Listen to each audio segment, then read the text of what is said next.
I never thought I'd be the guy sitting in a therapist's office, waiting for my wife to tell me whether or not she still loved me.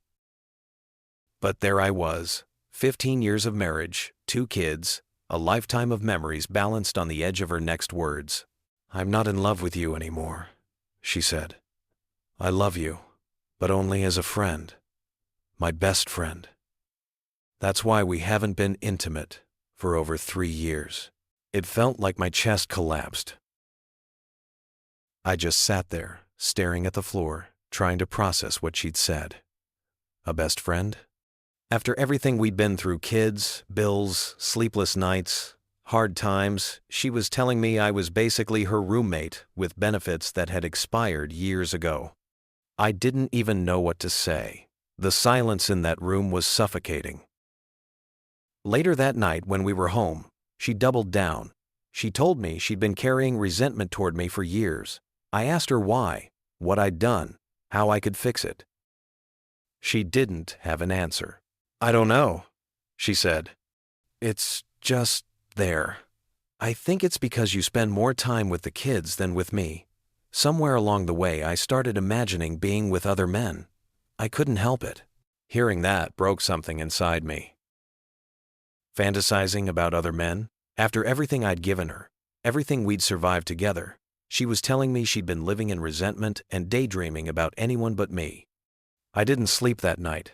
My head kept spinning, replaying every moment of our marriage. I wondered if I had missed the warning signs, if I had been blind, if I had been a fool this whole time. Then, just a few nights later, she came home drunk.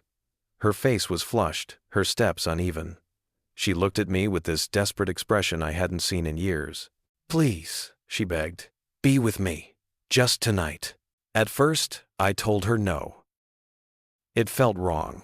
She'd already made it clear I was nothing more than a friend to her, but she kept pleading, her voice trembling, her eyes wet, and eventually I gave in.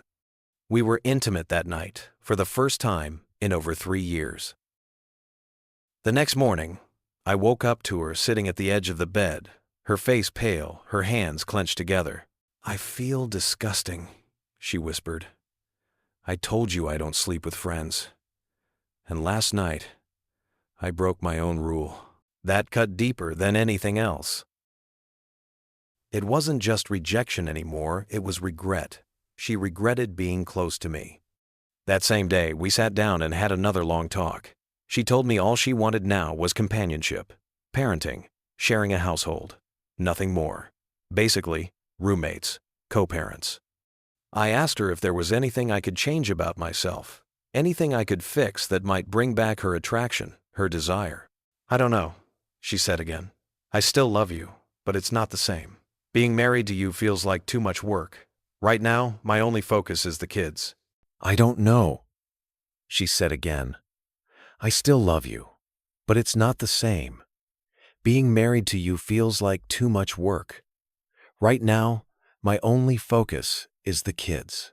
And just like that, I felt completely lost. She valued me as the father of her children, but as a husband, as a man, I was invisible. That word she kept using, resentment, started haunting me. She said it like it was obvious, like I should just understand, but I didn't.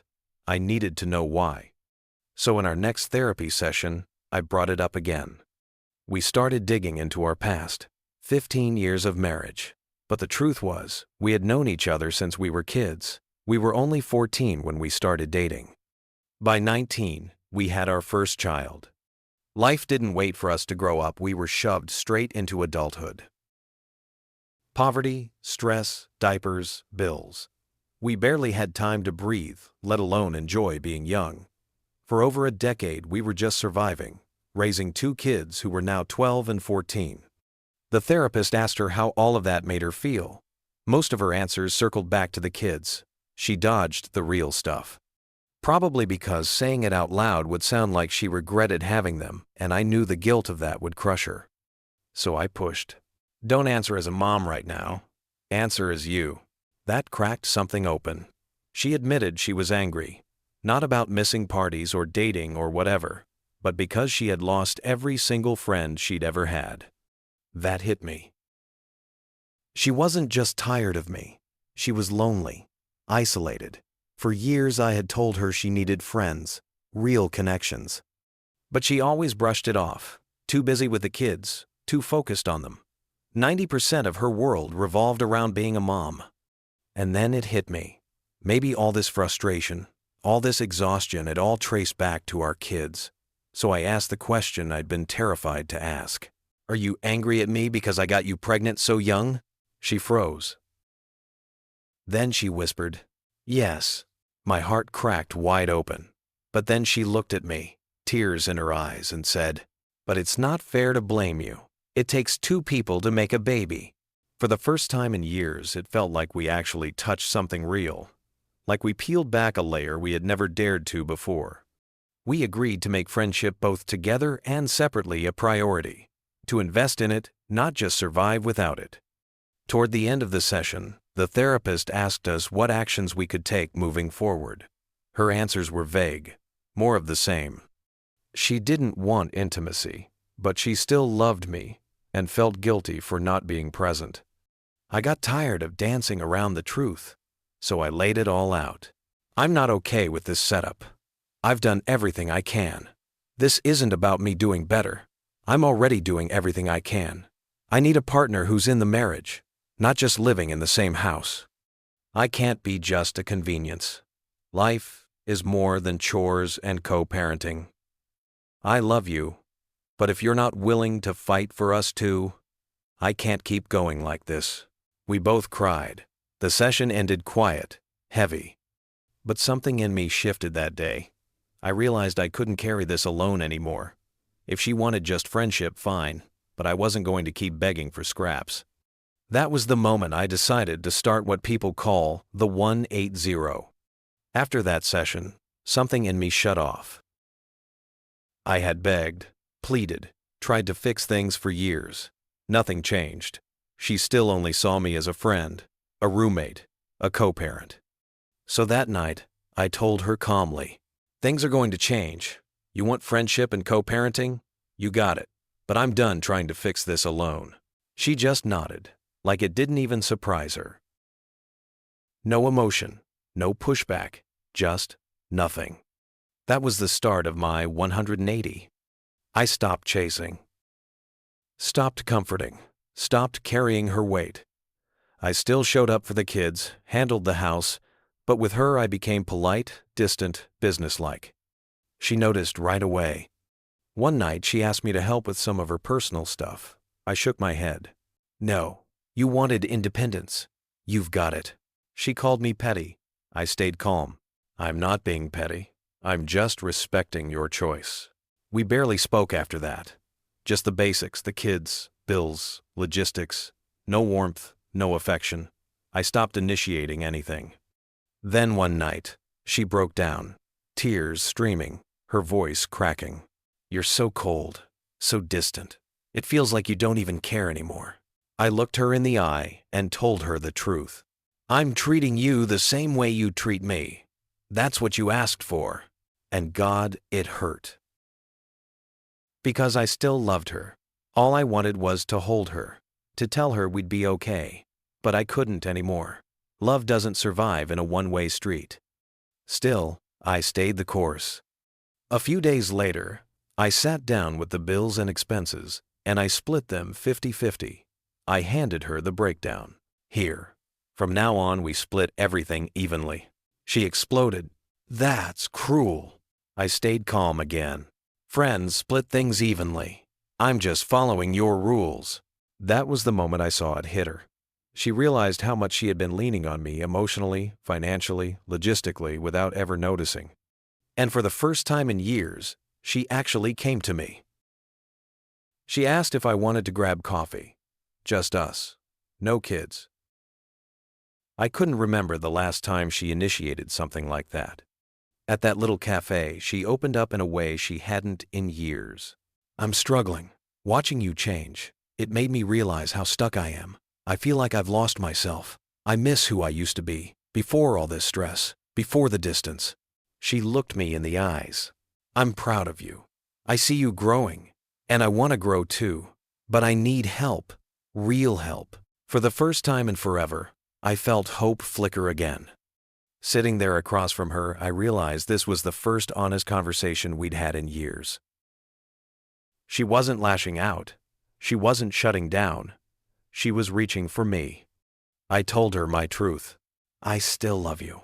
I want this marriage to work, but I can't go back to that cold, loveless version of us. I started changing because I had no choice. Protecting my peace was the only way I could keep going. We sat in silence for a moment, just breathing. Then we made a plan. We decided from that day forward, we would each be responsible for our own happiness. We'd support each other if asked, but we wouldn't carry each other. No more silent resentment. No more guessing games. And we set a date, Memorial Day, next year. If by then we weren't happy, we'd end it. No blaming, no screaming, no guilt, just honesty. That's not a threat, I told her. It's a commitment to the truth. She nodded, tears in her eyes. Since that talk, things have slowly started to shift. She began therapy on her own, started medication to steady her moods. She's been more present, more engaged, not just as a mom, but as herself. I noticed small things first. She laughed more, touched my shoulder in passing, hugged me longer, even gave me a compliment or two. Little sparks I thought were gone forever. I told her I was done with the 180, not because I was giving up, but because she was finally meeting me halfway. We laid down ground rules. First, we'd each make a list of needs and wants. Not demands, not ultimatums, just honesty. Second, no more mind reading. If something's wrong, we say it. If we need something, we ask. If we feel distance creeping in, we face it. Silence would no longer be allowed to poison us. Third, we're not responsible for each other's growth. We help if asked, but we don't nag, we don't drag. Change has to come from within. And finally, when Memorial Day comes, we reevaluate. If we're happy, we keep going. If we're not, we walk away. Together or apart, we'll know we gave it everything. Since then, I've kept working on myself, reading more, taking care of my body, showing up for my kids, and not for her approval for me. And she noticed. She told me she was proud, told me she wanted to grow too. For the first time in a long time, I believed her. We agreed that anything kind we do for each other, bringing coffee, offering a hug, should come from love, not obligation. No required chores of the heart. Every gesture would mean one thing. We're still choosing each other. I'm not naive. I know this still might not work. We might still divorce. But if that happens, at least neither of us will carry the blame alone. And for the first time in years, I feel peace. Whatever happens by Memorial Day, I know I'll walk forward with my head up. And if my story hit you in any way, if you've been through the silence, the heartbreak, the fight to rebuild, stick around. There are more stories like this, real stories, that remind us we're not alone. Don't forget to hit subscribe